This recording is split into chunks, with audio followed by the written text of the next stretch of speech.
They want a piece of action. Fish where they get them little dirty action. Puncture them in a difficult section. Watch them now, girl. Let me tell you about the girls them. They want a piece of mankind. Hej Dr. Birgit. Jeg har nogle spørgsmål til dig angående om hash. For eksempel, hvordan er stoffet udbredt? Stoffet er udbredt i hele verden, og det kom til den vestlige verden med hippiekulturen der i 60'erne og 70'erne. Og man ved ikke lige hvor mange, men man ved at der er rigtig mange i Danmark, der tager cannabis, som er også hash jævnligt, det vil sige 500.000, og alle samfundslag benytter sig af det, tror man. Man kan få fat på hash i Danmark gennem sin pusher i sit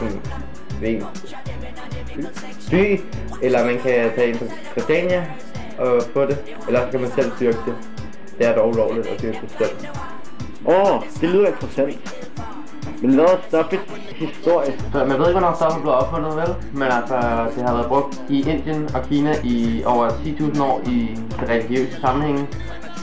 Og stoffet har haft en storhedstid i hippiekulturen i 60'erne og 70'erne. Det lyder også interessant. Men hvad er virkningerne og bivirkningerne ved det? Okay, virkningerne af hash er, at man kan få et grine eller ædeslæb. Det bliver brugt til folk med anoreksi eller kræftpatienter, hvis nu at de mister appetitten, og de så bliver nødt til at få spist lidt. Folk med grønstær kan også få det, hvis nu at de skal have lettet trykket i øjnene, så det er helt andet sag. Man bliver sløv af at ryge hash, og det vil sige, at ens indlæringsevne og at koordinere sine bevægelser og ens følelsesliv bliver påvirket, så man sanser meget mere. Okay, bivirkningerne ved hash, det er, at man kan få en psykose. En psykose er sådan en tilstand, du kan komme ind i, hvor du aldrig rigtig kommer ud af din rus, og så kan du ende på sindssyg hospital for eksempel. Og man kan blive afhængig af selve rusen, men ens krop bliver aldrig sådan fysisk blive rigtig afhængig af det. Det er selve rusen, man bliver afhængig af. Og hvis nu man har røget en del hash gennem tiden, og man så bare stopper fra den ene dag til den anden, man tænker, det er ens nytårsforsæt at stoppe med at ryge hash, så kan man få søvnbesvær, nattesved, og man kan få ulyst. Ulyst. Hvis nu man har røget over længere tid, kan man blive ligeglad med ting. Man kan blive mere sløv i det hele taget, og ens indlæringsevner bliver nedsat. Det lyder også interessant. Jeg har faktisk ikke flere spørgsmål, men er der noget andet, du kan fortælle mig, som er interessant ved hash? Jeg kan sagtens fortælle dig mere om hash, end der er noget interessant. Det der gør, at du får en rus fra hash, det er stoffet THC. Der er forskellige former for cannabis. Det vil sige, at der er marihuana, eller pot som det hedder, og det er den mildeste form. Det er tørrede blade, eller blomster, som ryges, eller spises. Så er der ganja, eller skunk, som der også hedder.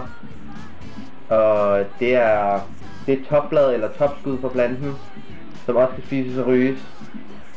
Og så er der hasholie, som er koncentreret harpiks fra planten, og det kan man blande op og drikke. Og så er der selve hash, det er hash-harpiks fra planten, som er presset sammen med forskellige plantedele til faste plader. Smart. Hvad er tegnet ved, at man har røget hash? Altså tegnene på, at man har røget hash, det er, at man har røde øjne, man har et øget puls, man har hjertebanken, og så er man tør i munden. Hvor lang tid var en rus? Altså det kommer selvfølgelig an på, hvor meget du indtager, men altså en rus kan vare fra 1 til 5 timer.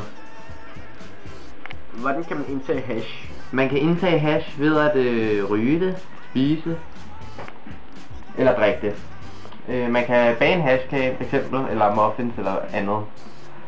Eller så kan man lave en hash cigaret, eller putte det i en hashpibe og ryge det.